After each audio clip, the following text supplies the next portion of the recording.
2018 के इलेक्शन तक वजीर आजम है और उसके बाद फिर 5 साल के लिए वजीर आजम है। जा चुके नवाज शरीफ, किस्सा खत्म हुआ। मैं आज सारी पाकिस्तानी कौम की तरफ से नवाज शरीफ को कहता हूं कि वो इस्तीफा दे, वो फौरी तौर पे इस्तीफा दे। मेरी नजर में वजीर आजम को मॉरल तौर पे इस्तीफा दे देना चाहिए।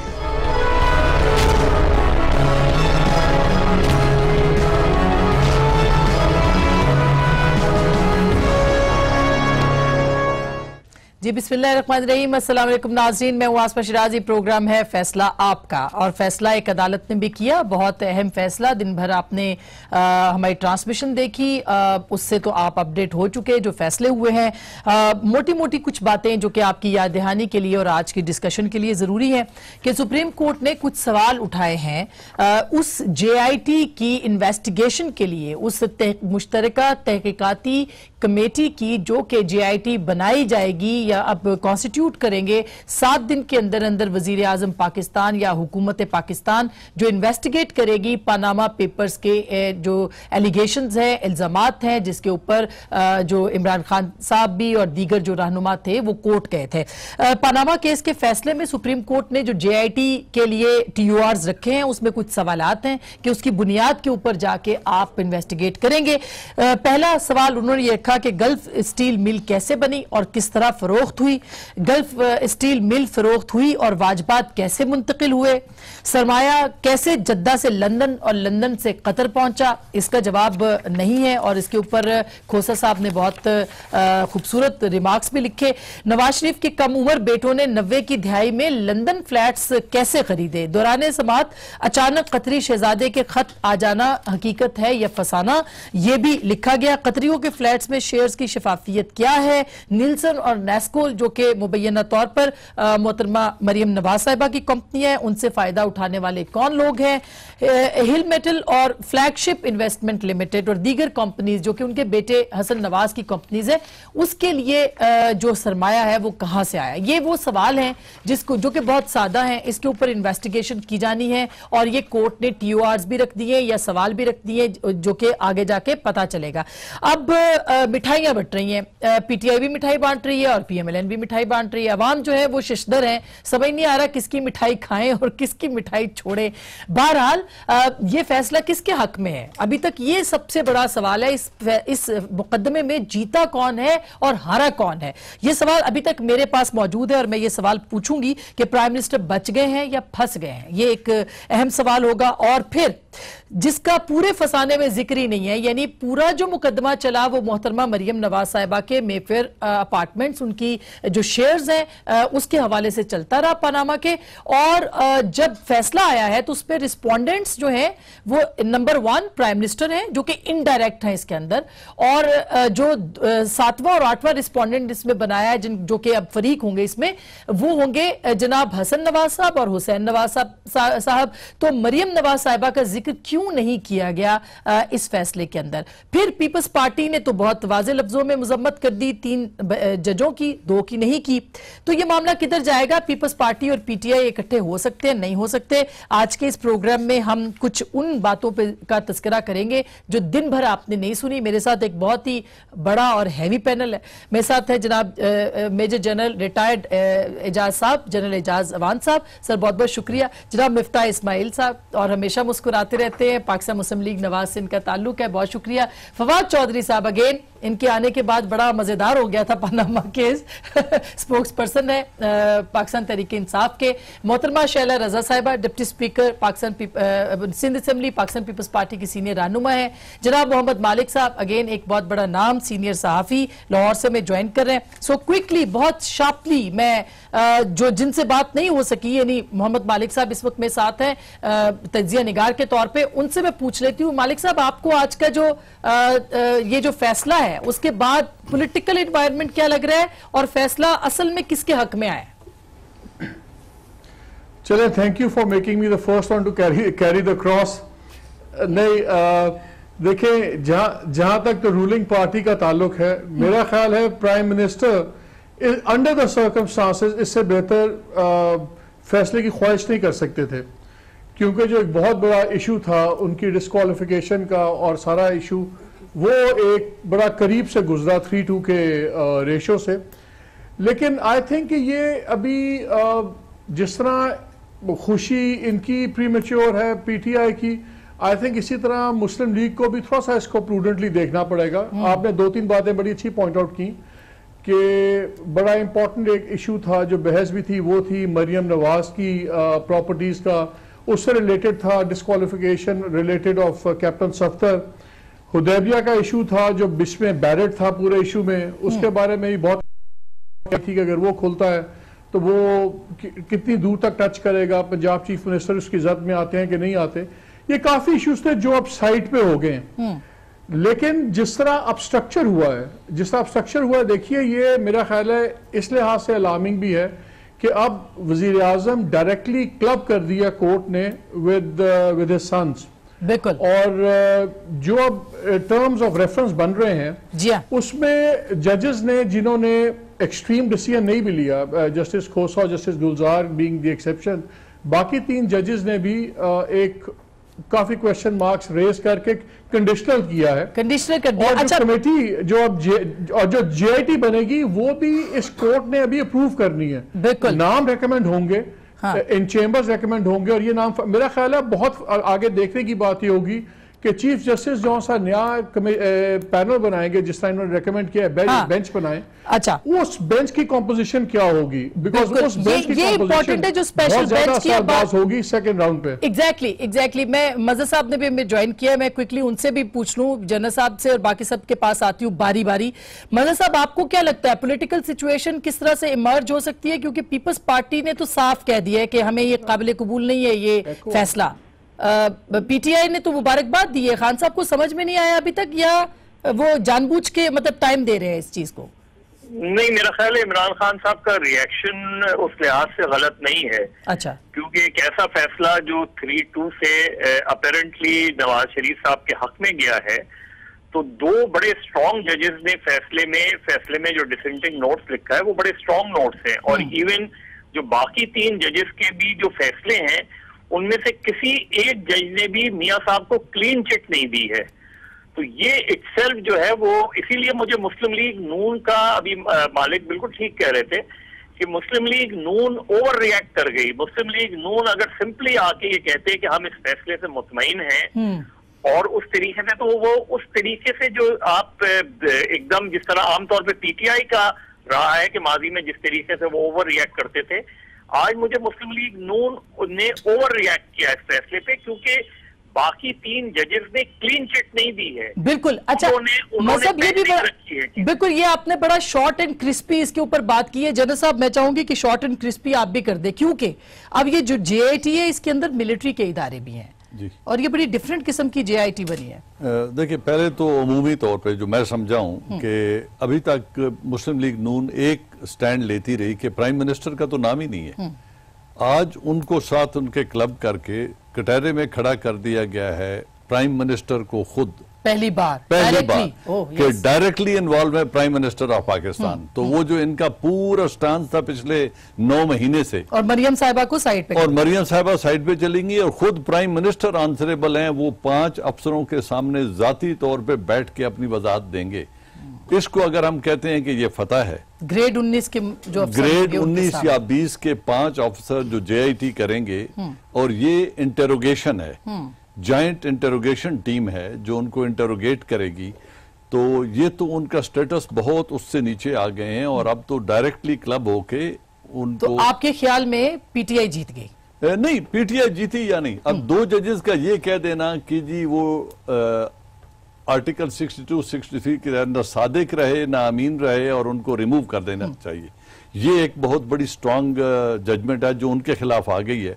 और 3 ने भी जब उनको एग्जोनरेट नहीं किया तो मजीद 60 दिन के लिए पूरी फैमिली को एक्सक्लूसिवली कटहरे में खड़ा कर दिया इस फैसले ने, और burden of proof directly transfer हो गया है फैमिली के। अच्छा, अब ये शैला तो इसकी अमल दरामद किसी भी एतबार से फतह नहीं है। बिल्कुल नया एंगल है जो जनरल साहब ने दिया है। आपको क्या लगता है जीता कौन? मतलब ये अब किसकी फतह हुई है जो आज का फैसला हुआ है? आपकी पार्टी तो कहती है कि जी ये हम मजम्मत करते हैं इसकी, कौन जीता? जी बिल्कुल, मैं इस पे बात करना चाहती हूँ। जीता कौन जो है वो देखिए, इस वक्त जो बात ये हो रही है कि नवाज शरीफ वाले इसको अपनी फतह कह रहे हैं, तो उनको एक टाइम मिला जिसमें वो इस किस्म के डायलॉग देंगे कि जी हमारी पार्टी, हमारे प्राइम मिनिस्टर जो हैं वो अदलिया के आगे सर तस्लीम खाम हैं, वो 19 ग्रेड के लोगों के सामने भी पेश होंगे, हर फोरम पे पेश होंगे, हर जगह अपनी फैमिली को रखेंगे। लेकिन अब जो बात है असल ये है कि ये इन्वेस्टिगेशन टीम जो है ये अपने तमाम तर क़ुव्वत के साथ जो कि सुप्रीम कोर्ट के पास थी, और उन्होंने एक दफ़ा भी PMLN से नवाज शरीफ साहब को या उनके साहबजादों को नहीं बुलाया। जो बातें उन्होंने लिखी हैं अपने फैसले में वो सबको ज़बानी याद है कि जी इन्होंने मनी लॉन्ड्रिंग की है, कतरी ख़त एक मजाक है जिस पे पूरी कौम हंसती रही, इससे ज़्यादा किसी चीज़ पे कोई मजाक नहीं किया गया ड्यूरिंग समाद भी, और कि इसको नहीं माना जाना चाहिए।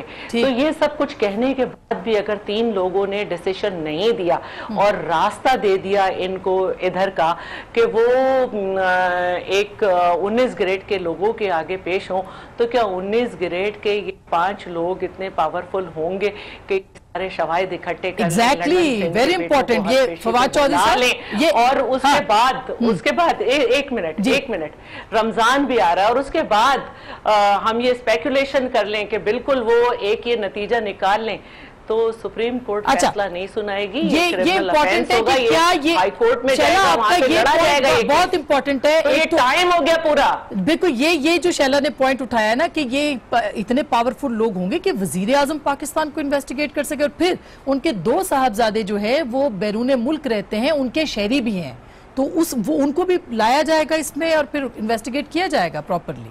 देखिए पहली बात तो ये है कि आज आपने तो अर्नाब गोस्वामी का ही शो बना दिया इतने ज्यादा गेस्ट बुला के, लेकिन बात ये है कि ये दिल नहीं पड़ता बस टीवी वो आज आपका फॉर्मेट उससे मिल गया ना अर्नाब से। अच्छा मैं आपसे ये कह रहा हूँ कि पहली बात तो ये है कि ये मुस्लिम लीग के बुजुर्ग महर हैं जो इनकी लीगल टीम है, शुरू से ही माशाल्लाह पता नहीं इन्होंने पैसे नहीं दिए या जुंगे में काम करा रहे हैं, इनके खिलाफ हैं वो। पहले कतरी खत निकाल के ले आए जिस पे पूरी दुनिया हंसी है। अब यहाँ पे क्या हुआ है, अब ये केस देखे, हम तो चूंकि जो PTI थी, पहली बात तो यह है कि हम तो गए थे आर्टिकल 184(3) में डिस्क्वालिफिकेशन के लिए प्राइम मिनिस्टर, जो नहीं हुई जी, जो नहीं हुई, नहीं वो पेंडिंग हो गई। हमारी 2 प्रेयर्स इन्वेस्टिगेशन करें और 60 दिनों तक चली गई, 60 दिनों के लिए पेंडिंग होगी। उन्होंने कहा कि हम उसके बाद इस पे फैसला करेंगे। 3 जजेस ने ये कहा, 2 ने कहा नहीं आप फारग हैं कर दें, 2 ने ये, अच्छा 5 जजों ने कहा है कि प्राइम मिनिस्टर झूठे हैं, 5 ने कहा है कि इनका जो डिफेंस है वो गलत है, 5 ने कहा है कतरी खत तमाशा है, 5 ने इसके ऊपर जो है वो बातें की, लेकिन 3 ने कहा है कि मजीद इन्वेस्टिगेट कर ले और 2 ने कहा है कि नहीं जी डिस्क्वालीफाई, मतलब एक ने 2 ने कहा है चोर है, 3 ने कहा नहीं मजीद तलाशी ले लें, बस सिंपल ये हुआ। अच्छा जो दूसरी इंपॉर्टेंट बात चोर वाला लफ्ज थोड़ा हम थोड़ा कर देते हैं, थोड़ी तखफीफ कर लें उसके अंदर, आपको बेहतर लफ्ज बता दें। अच्छा चलिए, अभी तो तलाशी शुरू हुई है दोबारा से। दूसरा जो इम्पोर्टेंट पॉइंट है, इन्होंने जो इम्पोर्टेंट बात की है, अच्छा अब हम डिस्क्वालिफिकेशन के लिए गए हुए थे।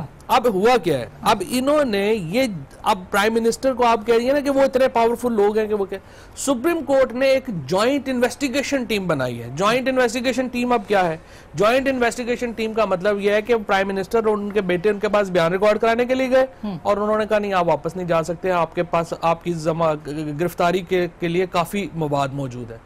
So now, ऐसा होगा ऑफ कोर्स, जैसे मैं आपको बता रहा हूँ, ये तो नैब से आपको उम्मीद है, FIA से आपको उम्मीद है, ये तो इन्वेस्टिगेशन, दूसरे भी तो स्टेट बैंक से 2 थे ना, मतलब आप 2 पे सब छोड़ दें, बाकी सिविलियन इदारे, हो सकता है एक इधर चला गया एक आध उधर आ जाए, वहां भी 2 और 3 का फैसला हो जाएगा, 2 उम्मीद रखते हैं, 2 और 3 का फैसला हो जाएगा। लेकिन टेक्निकली मुझे जो पर्सनली लगता है कि कोई जमहूरियत इस बेहयाई और ढिठाई के साथ नहीं चल सकती जहां पर आपके वजीर आजम को 5 जो सुप्रीम कोर्ट के 5 जजेस ने जो कुछ लिख दिया है अपने फैसले में, और मैं कह रहा हूँ खोसा साहब के फैसले को अलग कर दें, आप इजाज अफजल साहब को फैसला। अच्छा वो बिल्कुल मैं वो पढ़ के भी सुनाऊंगी ब्रेक के बाद, लेकिन वो इस्तीफे का मुतालबा अब दोनों तरफ से आ गया और प्राइम मिनिस्टर को मॉरल ग्राउंड्स के ऊपर मुस्ताफी हो जाना चाहिए, ये PTI और पीपल्स पार्टी कह रही है। पहले तो आसमा शुक्रिया आपका।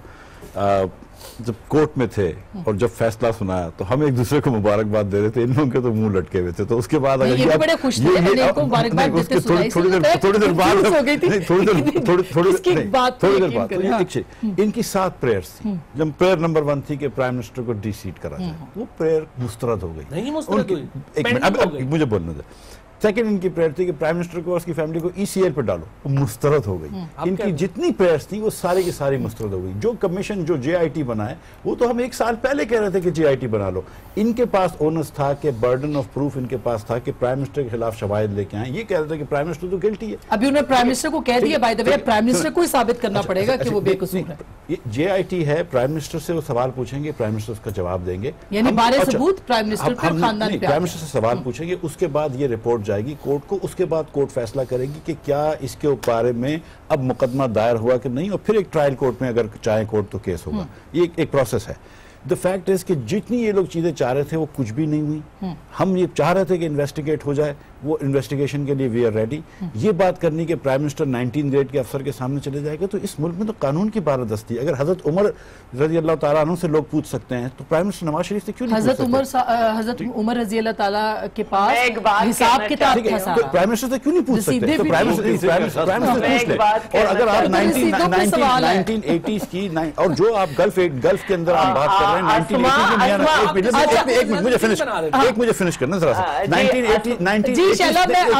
1980s की मिल के बारे में भी आप पूछ रहे हैं, जो मियां नवाज शरीफ के वालिद की है, उससे पहले का हिसाब नहीं है ना। अच्छा, एक मिनट में इतना तीन पुश्तों के आप सवाल हैं। और आपने बात करी मरियम की।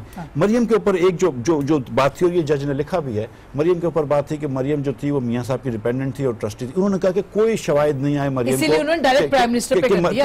और ज्यादा खतरनाक की कोई बात ही नहीं है। मरियम को तो एक्चुअली आई थिंक कि इमरान खान साहब इतना मरियम के ऊपर बोतान था। शरीफ साहब को तो नाम ही नहीं है पहनावा में। जब वो मरकजी मुल्क में तो अब कहते हैं कि नहीं देखो नवाज शरीफ का अब भी नाम नहीं है पैनामा में, किसी की ख्वाहिश नवाज शरीफ का नाम नहीं है। Nawaz Sharif is ready to investigation में तो मेन करते हैं, लेकिन मुझे एक ब्रेक का कहा जा रहा है। ब्रेक के बाद भी इस पे मजीद बात करते हैं, क्योंकि ये इंपॉर्टेंट पॉइंट है। इसके ऊपर मालिक साहब का भी तज्जिया लूंगी और शैला आपके पास भी आऊंगी। मुख्तसर ब्रेक, वापस आते हैं।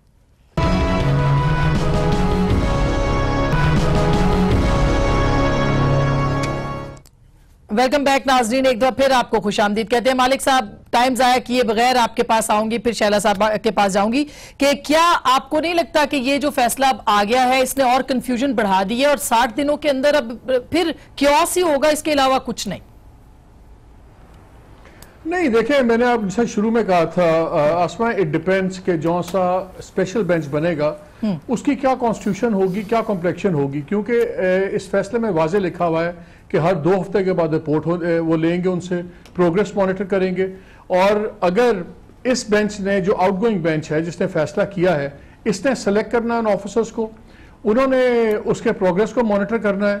अब देखने की बात यह है कि इसमें फैसला साइलेंट है कि क्या 60 दिनों से ज्यादा अगर जाता है तो क्या उस बेंच के पास अथॉरिटी होगी। सुप्रीम कोर्ट का बेंच है, आई एम श्योर उसके पास उसको बढ़ाने की अथॉरिटी भी होगी कि नई चीजें मिल रही हैं, व्हाटएवर। लेकिन ये अब पता लगेगा, और खास तौर पे जो कॉन्टोर स्पेसिफिक आएंगे। लेकिन मुझे 2 चीजें मेरी समझ से थोड़ी सी बालातर हैं। एक तो inclusion of MI and ISI, क्या उनकी एक्सपर्टीज व्हाइट कॉलर क्राइम में किस तरह है, क्या है, बिकॉज उन 2 एजेंसीज की बड़ी स्पेसिफिक स्पेशलिटीज हैं। ठीक है, इसका जवाब मैं जनरल साहब से लूंगी, क्योंकि जनरल साहब हाँ बिल्कुल बताएंगे क्विकली।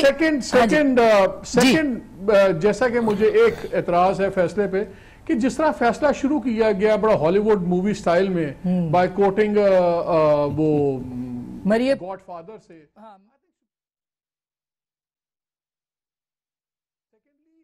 पैसा गंदी चीज नहीं है, डर्टी मनी इज डर्टी। तो इस तरह शुरू करना, अब ये एक और डिबेटेबल पॉइंट है वैसे, लेकिन अच्छा, मैं शैला आप कुछ कहेंगी, क्योंकि फिर मैं ISI MI की तरफ जाऊंगी। डर्टी था तो कोई ऐसी मैं एक बात कहूंगी, क्योंकि फवाद मौजूद हैं तो बड़ी अच्छी बात होगी। फवाद है, ये है कि 5 आदमी एक बात पे मुत्तफिक थे कि ये सब कुछ गलत है, ये सब कुछ गलत किया गया है, लेकिन 3 ने बहरहाल टाइम दे दिया, टाइम देना जब मैं कहूंगी इसको। तो ये एक दफा भी इसके बावजूद कि उन्होंने उन्होंने आखिर में वजीर आजम साहब को भी कहा है, लेकिन ना हुसैन नवाज, ना हसन नवाज, ना नवाज शरीफ साहब, किसी को अदालत नहीं बुलाया गया, जबकि यूसुफ रजा गिलानी रोज मौजूद होते थे। दूसरी बात मैं ये कहना चाहूंगी कि देखिए, अफसोस की बात यह है कि करप्शन का इल्जाम हामिद सईद काजमी पे भी था। हमारी अदालतों ने 4 साल से ज्यादा उन्हें जेल में रखा, तो इस वो साबित नहीं हुआ। आपने कहा कि हाँ हर चीज फिशी है, तो और वो साबित भी नहीं हुआ। हर चीज फिशी है, तो कोई इस पे ऑर्डर नहीं है। लेकिन ये कैसे साबित होगा? पहली बात, बिल्कुल ये शैला आपका सवाल दुरुस्त है। मैं अगर मुझ पे इल्जाम लग जाता है तो मैं तो जेल में चली जाऊंगी, और उसके बाद साबित होगा कि आप बरी हो गई क्योंकि सबूत नहीं मिला। एक मिनट, एक पटिशनर गया फरियाल साहिबा के खिलाफ, उसने जो भी पटिशन दायर की, बड़े गंदे गंदे रिमार्क्स आए, वो पटिशनर आज अब वापस हो चुका है, उसने वापस ले ली सब कुछ, और रिमार्क्स पता नहीं कैसे कैसे आ गए, मीडिया में चल रहे हैं, समझ में नहीं आ रहा। अच्छा, मैं ये बात बहुत इंपॉर्टेंट है, हो जाए सबूत ना मिले, JIT नाकाम हो जाए, तो फिर ये जो सारे इल्जामात है ये तो सारे फॉल्स हो जाएंगे। इस बात की गारंटी क्या है कि सबूत मिल जाएंगे, जबकि डॉक्टर आसिम के नहीं मिले, जबकि हामिद सईद काजमी के नहीं मिले, और फिर ISI MI और जेल में है आसिम। हाँ ठीक है, देखिए जी, बात यह है कि पहली बात भाई ने बात की है कि इन अदारों के पास क्या वाइट क्राइम्स को इन्वेस्टिगेट करने की अहलियत है, काबिलियत है या नहीं है। तो काबिलियत हर तरह के क्राइम को इन्वेस्टिगेट और इंटेरोगेट करने की उनके पास है, और वाइट क्राइम हो या किसी किस्म का कोई भी क्राइम हो, तो investigate, they are trained investigators, controversial तो नहीं हो जाएंगे इस नहीं कंट्रोवर्शियल। देखिए, अब दो चीजें हैं, एक तो ये है कि उनको अगर एक इम्पोर्टेंट स्टेक होल्डर बनाया गया है एक इतने बड़े केस में, जिसमें none other than the chief executive of the country is being investigated, वो और उनकी फैमिली। वो तो डॉन लीक्स में भी हो रहे हैं इन्वेस्टिगेट। नहीं, डॉन लीक तो प्योरली रिलेटेड ही आर्मी से है ना, वो उसमें वो नहीं हो रहे, बट देखा है कि जी किसने खबर लगवाई, तो शायद प्राइम मिनिस्टर ने डायरेक्ट तो नहीं लगवाई होगी, वो भी सामने आ जाएगा। तो अब इसमें उनको इन्वॉल्व करना एक बहुत बड़ा एक वो है, स्कोप बढ़ा दिया गया है पाकिस्तान आर्मी का, और उनके एक बड़ा अहम स्टेक होल्डर बना दिया गया है एग्जैक्टली ऑफिशियली, कि इतने बड़े केस में ऑफिशियली। और शायद इसकी वजह ये हो कि अगर बाल सफाई से और पोलियो के कतरे पिलाने तक और रेफरेंडम तक और जुडिशरी तक के काम उनसे लिए जा रहे हैं, और अब वो अदालतें भी लगा रहे हैं टेररिज्म के अगेंस्ट, तो शायद वो इसमें भी उन्हें डाल दिया जाए। ये बात ठीक कह रहे हैं वैसे जनरल साहब के, मतलब हुनर आम है कि जब हर चीज पे चीज नहीं होती आर्मी के बगैर। एग्जैक्टली, पोलियो के कतरे भी उनकी मदद से पिलाए जाते हैं, हाँ। मर्दमशुमारी भी उनकी मदद से, उनको स्टेक होल्डर बना दिया गया। तो आपने उन्हें खुद सुप्रीम कोर्ट ने उन्हें एक इम्पोर्टेंट स्टेक होल्डर बना दिया है, ताकि ट्रांसपेरेंसी भी रहे, और दूसरे अदारे चूंकि इंटीरियर मिनिस्टर के अंडर आते हैं। हाँ जी, तो जी साहब ये कहना चाह रहे हैं कि बाकी बांधा काम भी उन्हीं को दे दिया जाए। नहीं तो दे तो दिया इवेंचुअली, अब तो कोर्ट ने दे दिया सर। देखिए, मैं आपको बताऊं, देखिए आसमा, अगर पहली तो जिस तरह फवाद बात कर रहे थे, मेरा ख्याल है ये JIT उस तरह की नहीं होगी। ये बहुत जाहिर है, व्हाइट कॉलर क्राइम की JIT, शायद मुझे नहीं याद पड़ता कि इससे पहले इस तरह की JIT बनी हो या नहीं बनी हो।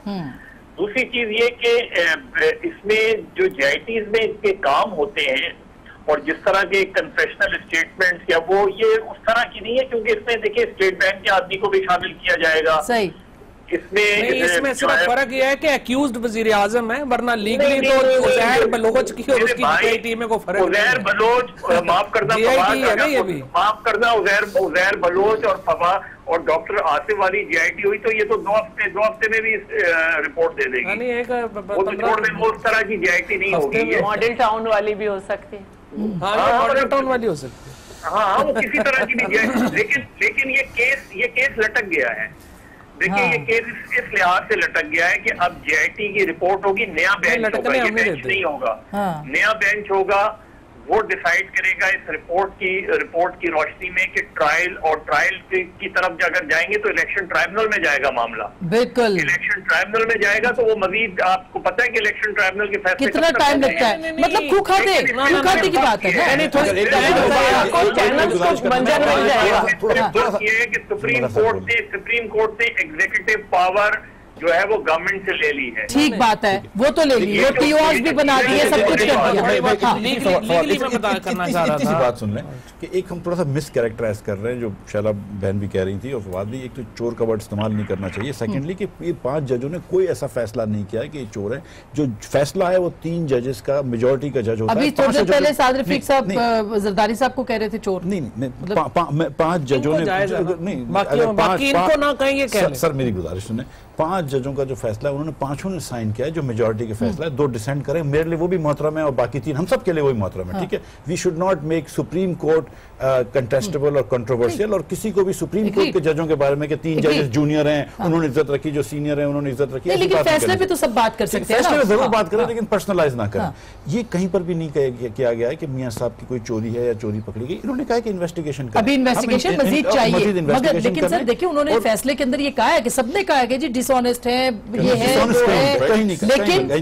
लेकिन ये जो पैसे कहां से आए इसको इन्वेस्टिगेट करें, क्योंकि ट्रायल कोर्ट नहीं है। डिसऑनेस्ट नहीं कहा है, लेकिन ये बिल्कुल इन्होंने कहा कि इन्वेस्टिगेशन करें, उस पर तो हमें कोई हर्ज ही नहीं है। बात कहीं क्या कि 5 जजों का फैसला जो है वो क्या है? अच्छा नहीं, थोड़ी सारी मेरी बात थोड़ी सारी जो है वो मैं पहले मजहर साहब की जो है वो करेक्शन करना चाहता हूँ। ये जो जीआईटी बनी है ये क्रिमिनल इन्वेस्टिगेशन कर रही है, ये इलेक्टोरल इन्वेस्टिगेशन नहीं कर रही। इसके लिए तो हम गए, ये टर्म्स ऑफ रेफरेंस में कहां लिखा है कि क्रिमिनल इन्वेस्टिगेशन? सर ये जो सवालात उठाए हैं उन्होंने वो हैं ही क्रिमिनल इन्वेस्टिगेशन के। नहीं सर, मदर साहब सुन तो लेना, पहली बात तो यह है कि जेआईटी है ही क्रिमिनल। एक रेफरेंस में ये चलान पेश करेगी, कमीशन नहीं बनाया, ज्वाइंट इन्वेस्टिगेशन टीम बनाई है, सो ये चलान पेश करेगी और इसका रेफरेंस जाएगा। यही तो मैंने सबसे पहले आपको शुरू में ये कहा कि नवाज शरीफ साहब के जो लीगल बजरज महर हैं, इन्होंने एक उस सिविल केस को उठा के नवाज शरीफ को एक क्रिमिनल केस में इंडाइट कर दिया है, और नवाज शरीफ का भी उसके और हुदैबिया का भी हिस्सा बनाया। अब ये केस इलेक्शन ट्राइब्यूनल में नहीं जाएगा, ये केस तो नैब की कोर्ट में जाएगा, जहां पे सबको 14 साल सजा हो सकती है। नैब तो पहले भी ले सकता था, लेकिन नैब ने नहीं किया ना, लेकिन आप तो सुप्रीम कोर्ट ने पड़ेगा ना, उनको कर दिया।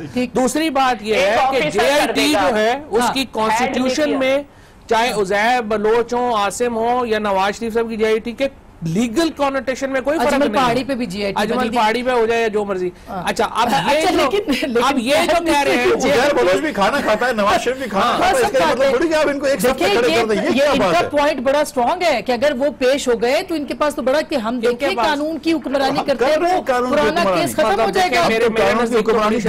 बड़ी बात होगी कि वजीर आजम जो है वो बैठे और ग्रेड 19 का अफसर है, ग्रेड 19 का अफसर है कि आप नहीं जा सकते यहाँ से। ये फखर की बात नहीं है, पूरी दुनिया में ऐसे जमहूरियत नहीं चलती। करोड़ रुपए का ऐसे नाम डिक्लेयर करें और 2 साल बाद 1 अरब रुपए का एसेट डिक्लेयर हो जाए, वो अजीब सी बात है। वो मेरा जो सवाल है ना, ये मैं ब्रेक के बाद इसके ऊपर लेके आती हूँ वापस, कि ये फिर क्या वाकई प्राइम मिनिस्टर के लिए फखर की बात होगी कि वो पेश हो, खुद पेश हो, उनकी फैमिली पेश हो, या इनके बकौल ये फखर की बात नहीं है, तो फिर जीतेगा कौन? ब्रेक के बाद इस पर बात करेंगे।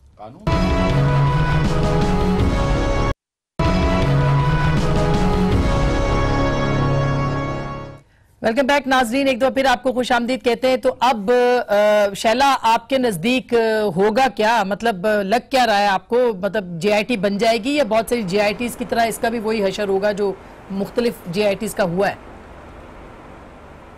देखिए, जेआईटी बना लेना तो कोई बड़ी बात नहीं है, लेकिन मैं ढूंढूंगी नैब में उस बहादुर तरीन आदमी को जिसके नैब के हेड के लिए जो है वो ये कह दिया गया कि जी उनके काम न करने की वजह से, उनकी माजूरी जाहिर करने की वजह से लिख दिया गया।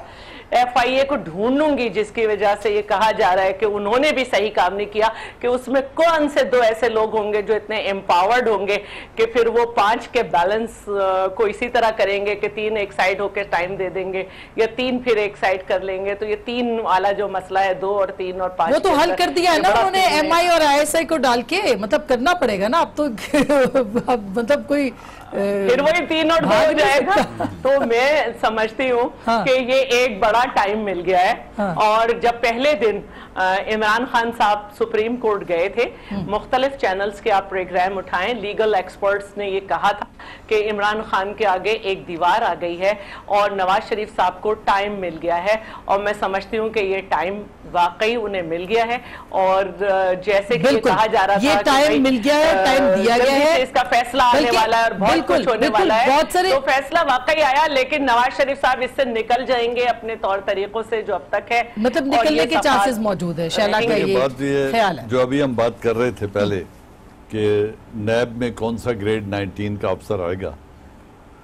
मैंने जिंदगी का तजर्बा है आर्म्ड फोर्सेस में रह के कि दिलेरी और इंटेग्रिटी ये ग्रेड से मशरूत नहीं होती। एक ग्रेड 17 का अफसर इंटेग्रिटी और दिलेरी में किसी ग्रेड 22 से बेहतर हो सकता है।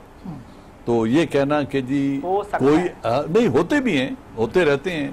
और फिर इन्वेस्टिगेशन ब्रांच जो है, इन्वेस्टिगेशन ब्रांच हमारी जो आर्मी की है उसमें SIB जिसको हम कहते हैं, उसमें लेफ्टिनेंट्स ने कर्नल्स को और ब्रिगेडियर्स को इन्वेस्टिगेट किया और इंटेरोगेट किया और सारे क्राइम निकाल के सामने रखे हैं और उनको सजाएं भी दिलवाई हैं। तो ये तो होता रहता है एंड इज क्वाइट पॉसिबल कि एक ग्रेड 20 का ऑफिसर भी वो सारा कुछ निकलवा सके। नहीं, बहादुर भी होगा, निकलवाने की अहलियत भी रखता होगा। हाँ, टाइम कितना मिल गया है अब ये देखते हैं कि जी इस टाइम में मजीद कोई तोसी अगर नहीं होती तो ये 60 दिन एक तरफ तो टाइम मिल गया। इतनी बड़ी इन्वेस्टिगेशन है 60 दिनों में, मालिक साहब आपको लगता है कि हो जाए? एक तरफ तो 60 दिन मिले हैं ना, लेकिन आप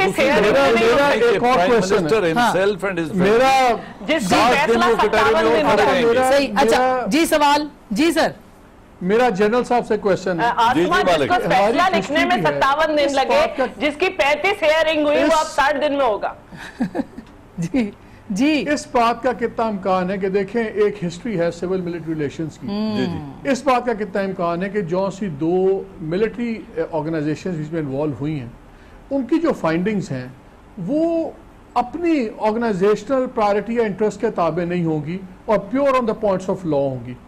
मैं इस एंगल से आ रहा हूँ कि लेट्स से टुमारो एक रिलेशनशिप PM हाउस की या पिंडी की उतनी अच्छी नहीं रहती जितनी आज है, तो क्या यह चीज असरअंदाज नहीं हो सकती?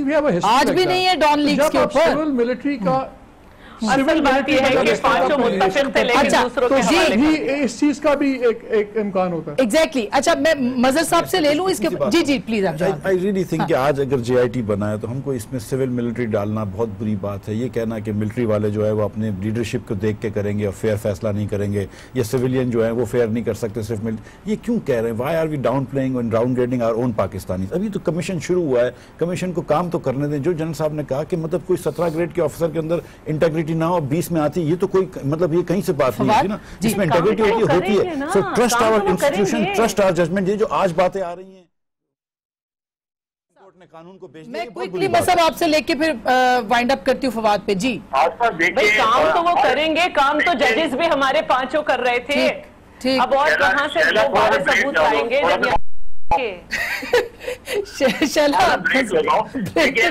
सीधी सी बात ये कि एक SHO के पास भी अगर आप उसको ये अश्योरेंस हो ना कि जो उसका सुपीरियर है वो किसी भी पॉलिटिकल इन्फ्लुएंस में नहीं आएगा, तो वो SHO जो अदरवाइज काम नहीं करता वो बड़ा काम करके दिखा सकता है।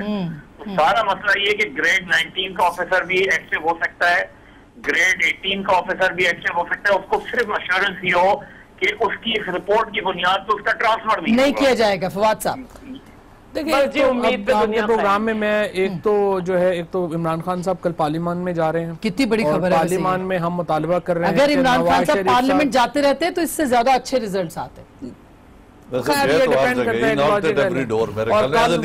हम पार्लियामेंट में ये मुतालबा कर रहे हैं कि नवाज शरीफ साहब को इस्तीफा देना चाहिए। ये सही प्लेटफॉर्म है। हम ये समझते हैं कि जो इखलाकी नहीं, पीपल्स पार्टी ये वो गए नहीं पनामा वगैरह में। नहीं, पीपल्स पार्टी के साथ मिलके मसाब नहीं, पीपल्स पार्टी जो है वो जाहिर है वो हमारे मोशन को सपोर्ट करेंगे, लेकिन इमरान खान साहब बहरहाल जा रहे हैं। दूसरा जो है ये है कि ये PMLN सुना है मैंने कि रिव्यू में जा रही है जजमेंट के। सुबह मिठाइयां बांट रहे थे, शाम को रिव्यू में जा रहे हैं। आप देखते हैं। अच्छा, रिव्यू में नहीं जा रहे मिफ्ता साहब? देखिए एक मरतबा ये लोग अवाम के पास क्यों नहीं चले जाते? हम तो जाना चाहते हैं। चलिए परसों